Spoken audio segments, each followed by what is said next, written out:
أعوذ بالله من الشيطان الرجيم. سورة البقرة مدنية، part number 10 आयत नंबर 46 से 50 तक की तिलावत समाअत फरमाएं।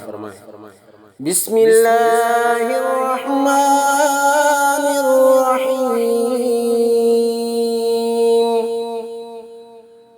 الذين يظنون أنهم ملاقو ربهم وأنهم إليه راجعون. يا بني إسرائيل اذكروا نعمتي التي أنعمت عليكم وأني فضلتكم على العالمين. واتقوا يوما لا تجزي نفس عن نفس شيئا ولا يقبل منها شفاعة ولا يؤخذ منها عدل ولا هم ينصرون.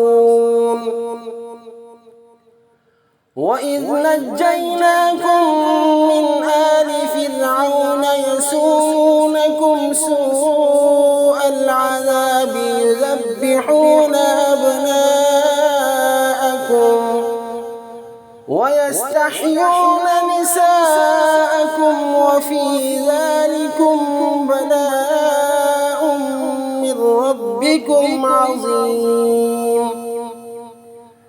وإذ فرقنا بكم البحر فأنجيناكم وأغرقنا آل فرعون وأنتم تنظرون. صدق الله العظيم.